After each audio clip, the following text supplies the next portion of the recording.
anak-anak, bersama saya Ibu Nia dalam pelajaran agama kelas 3, pelajaran yang kedua.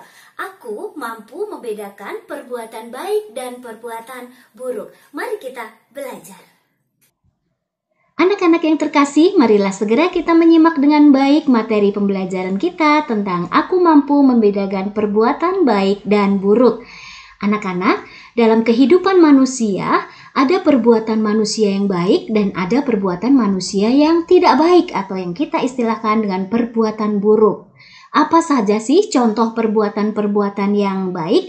Berikut adalah contoh-contoh yang sudah dilakukan langsung beberapa oleh teman-teman kita. Apa saja ya? Mari kita lihat. Nah, ini dia yang dilakukan oleh teman-teman kita, yaitu merapikan tempat tidur.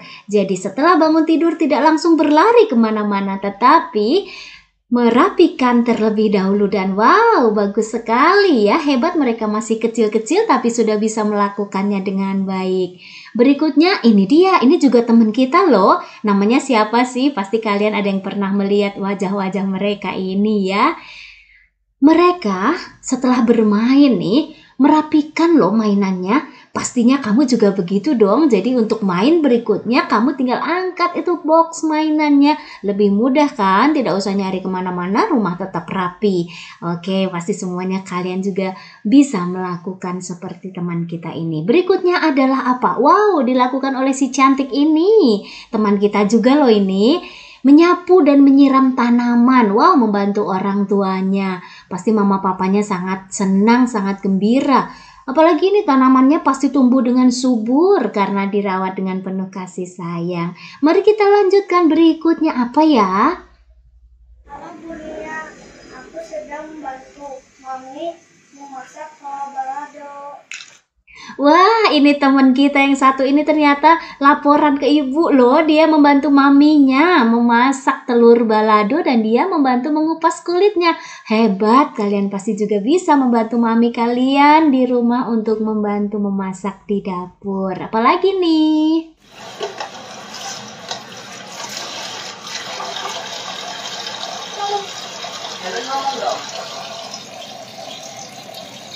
Wow, ternyata teman kita juga masih kecil loh. Sekarang dia kelas 2 ini. Waktu kelas 1 udah pinter membantu mamanya untuk mencuci piring. Wah, apalagi kalian nih udah kelas 3, pasti nyucinya nggak hanya satu ya.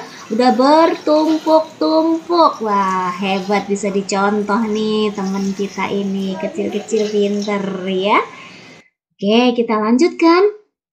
Berikut adalah contoh-contoh perbuatan yang buruk. Waduh, apa aja ya? Mari kita lihat. Saling mengejek. Wah, ini nggak pantas kita lakukan. Ibunya yakin kamu tidak ada yang kayak gini terhadap saudara atau temanmu kan? Wah, iya dong. Anak-anak ibunya ini pasti baik-baik semuanya. Kita lanjut berikutnya apa? Wow. Membuang sampah sembarangan. Kelihatannya pakai mobil mewah dan bagus. Ternyata sikapnya nggak bagus. Membuang sampah seperti ini. Kalau kalian pasti di mobilnya pasti ada tempat sampah dong ya. Nggak kayak gini. Kita lanjut berikutnya contohnya. Males belajar. Kayaknya anak-anak ibunya nggak kayak gini deh. Semua rajin belajar dan semangat terus kan. Pastinya.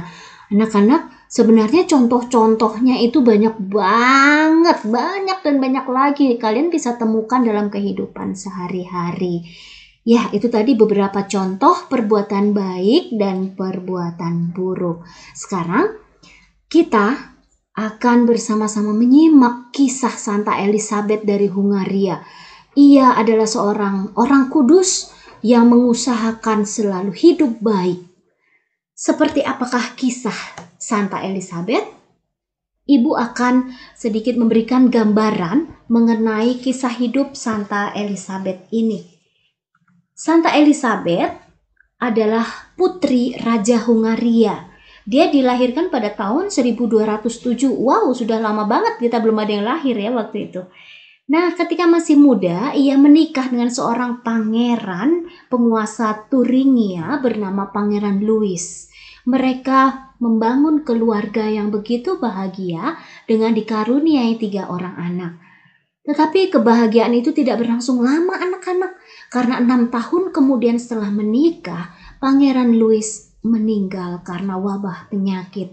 Yah, disinilah Santa Elizabeth merasakan kesedihan yang mendalam.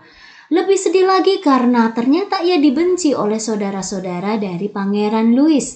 Bahkan dia diusir dari kerajaan. Dia beserta 3 anaknya hidup terlunta-lunta di jalan. Bahkan sampai kelaparan.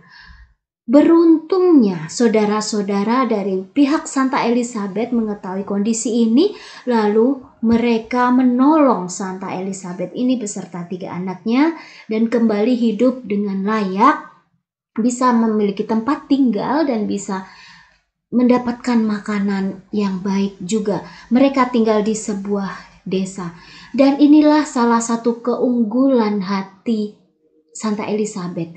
Dia seorang yang cantik, tidak hanya wajahnya tapi juga hatinya cantik. Dia begitu mengasihi, mencintai orang-orang di sekelilingnya, khususnya mereka yang miskin dan menderita. Seringkali Santa Elizabeth ini berbagi makanan kepada orang-orang yang miskin. Dan membagi makanan tidak harus dia berlimpah dulu. Ketika dia punya apa yang dia miliki, dia akan bagikan. Inilah kehebatannya hingga sampai pada akhirnya Santa Elizabeth ini ternyata di usia yang ke-24 dia meninggal. Wah, meninggal dalam usia yang masih sangat muda. Anak-anak yang terkasih, Santa Elizabeth ini sering diberi julukan atau sebutan mawar dari surga.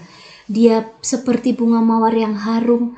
Dia mencoba membagikan keharuman, kebaikan sikap yang sudah Tuhan ajarkan kepadanya, dia hidupi dan dia bagi kepada orang-orang sekitarnya.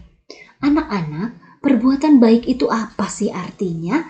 Yaitu tindakan kita yang membuat orang lain bahagia, tersenyum, bangga, dan memuji. Kalau kamu melakukan perbuatan baik menolong orang tuamu, pasti orang tuamu senang. Kamu bisa membuat juga teman-temanmu, saudaramu menjadi senang dengan perbuatan baikmu. Kita melakukan perbuatan baik bukan untuk sekedar mendapat pujian ya, tapi karena kita terlebih ingin melaksanakan kehendak Allah. Allah ingin bahwa kita melakukan kebaikan. Berikutnya perbuatan buruk. Apa sih artinya perbuatan buruk? Adalah tindakan kita yang membuat orang lain menjadi sedih, cemberut, malu, bahkan marah. Ya, jangan sampai kita melakukan seperti itu. Akibatnya apa jika kita melakukan perbuatan buruk? Ya, kita hubungannya dengan orang lain menjadi rusak, menjadi tidak harmonis lagi. Bisa satu sama lain bahkan malah bermusuhan. Oh, jangan sampai terjadi pada anak-anak sekalian ya. Nah, anak-anak, selanjutnya kita bicara tentang apa nih? Tentang kejujuran. Jujur adalah sikap apa adanya sesuai antara yang dikatakan dengan yang dilakukan. Selain itu, jujur juga terbuka, tidak menutup-nutupi kelemahan atau kekurangan diri. Contohnya kalau anak-anak mendapatkan nilai jelek, ya tidak usah diumpet-umpetin, tapi jujur saja kepada orang tua bahwa kali ini mendapat nilai yang tidak bagus, maka berjanjilah kepada dirimu sendiri dan bagi kepada orang tuamu untuk lebih rajin belajar supaya nanti nilainya lebih baik lagi. Nah, untuk anak-anakku sekalian, kamu akan memilih menjadi orang jujur atau bohong? It's in your hand. Kenapa? Kamu punya kebebasan untuk memilih menjadi jujur atau bohong. Karena kamu juga tahu akibatnya apa dari dua perbuatan ini, maka pilihlah yang terbaik. Kalau menjadi orang jujur, apa sih akibatnya menjadi orang jujur itu? 1, dipercaya orang lain. 2, tidak mengecewakan atau melukai orang lain. 3, selalu mengusahakan kebaikan.